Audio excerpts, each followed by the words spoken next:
Good?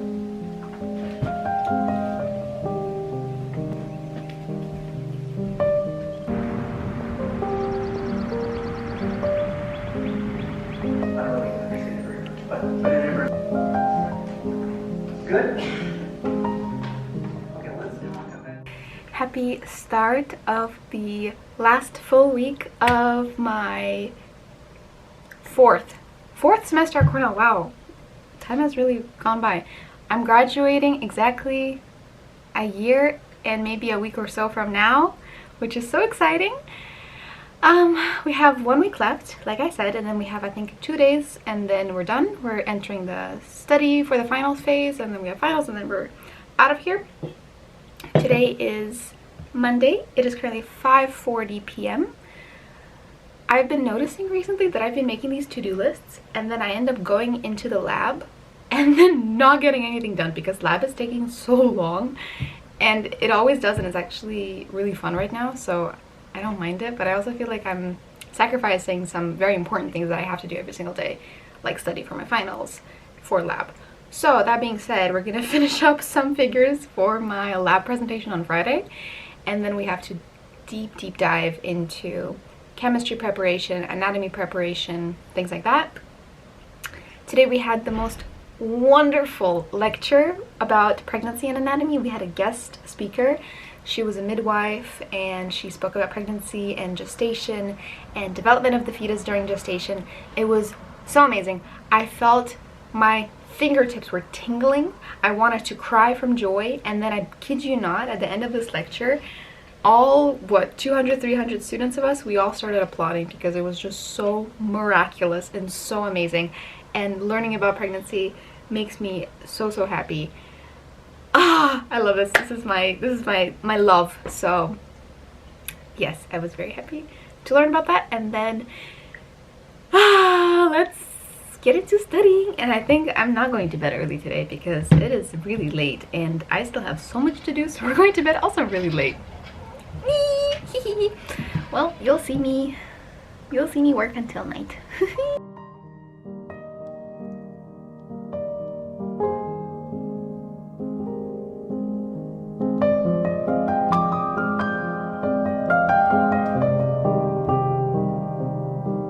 The blue are where the nuclei are, and then the green, but not inside, but then mostly in the plasma, is where the dying cells are.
Got the diagrams in our heads, the hormones, the procedures, the whole shebang. Let's dive in and try to make sense of it all before that pop quiz or whatever assessment looms. We'll try to hit those specific terms hard. Sounds like a plan.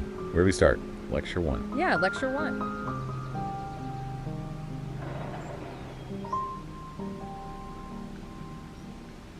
Nebenbei dann auch Englisch zu studieren. Ja, für mich Geschichte war schon immer meine große Leidenschaft.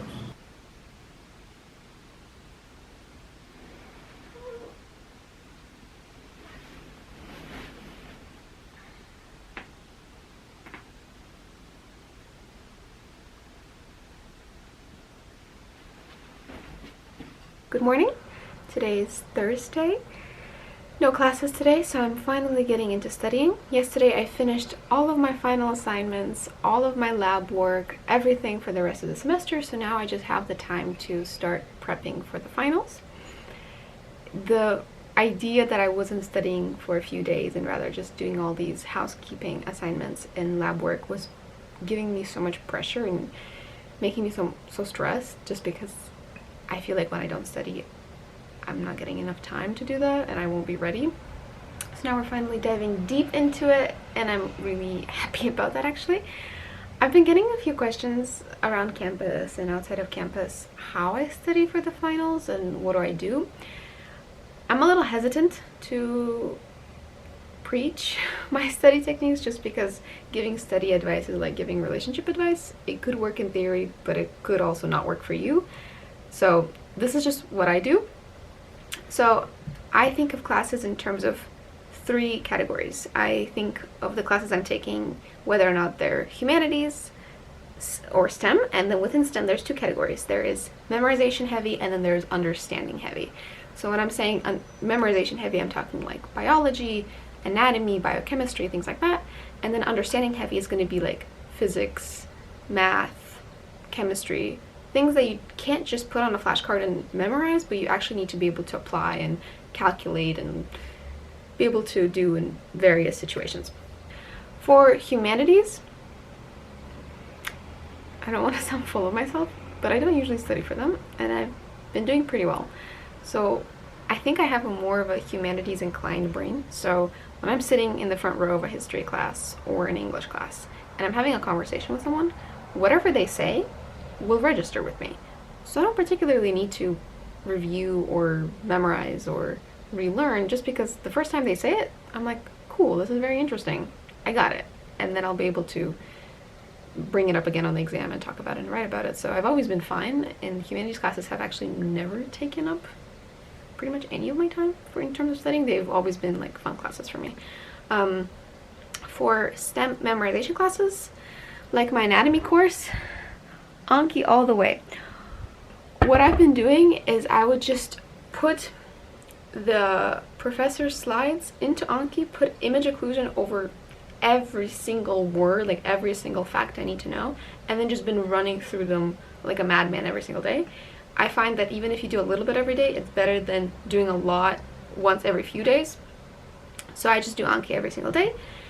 And then special thing that I've also learned for myself is that when I do Anki, if I just click through the cards, I don't memorize them as well as if I write out the correct answer when I get it wrong on a piece of paper. So I'll go through Anki, and then if I get it wrong, I'll write down the correct answer here, and then in like 2 or 3 times I tend to memorize it quicker.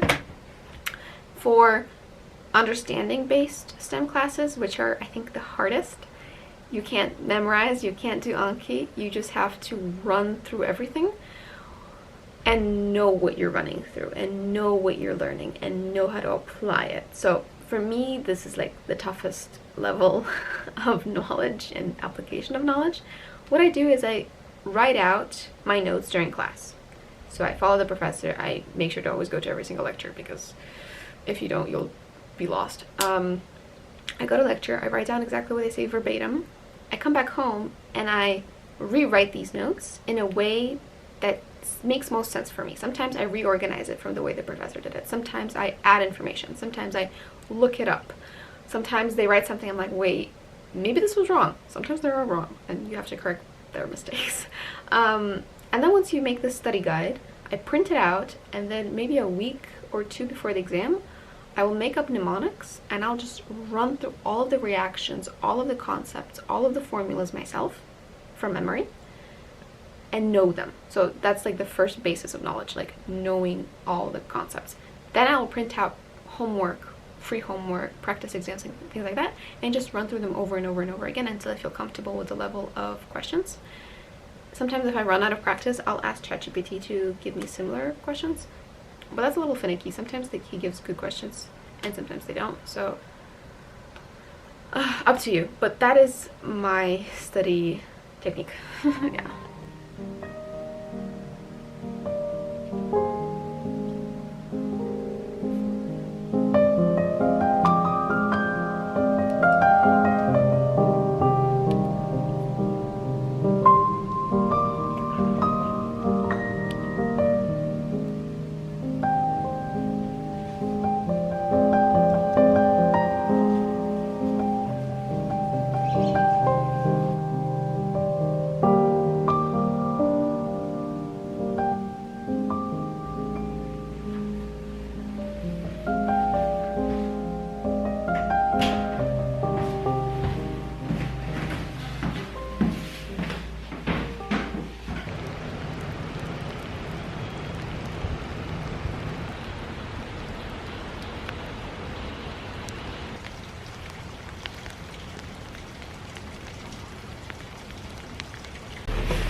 Happy Saturday. We are going on a walk in the forest. I'm gonna look up the location of the place. And it's raining today, which in some way I thought was actually nice, and I wanted to go out in the rain. Reminds me of home.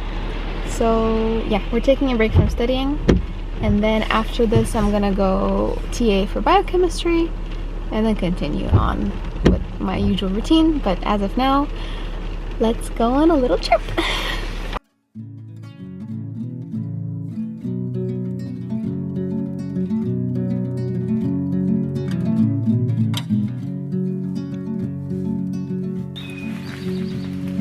Some men live off whiskey, some men live off dough, some men live off women, and some men live off smoke. Well, some men live off country, and some men live off God.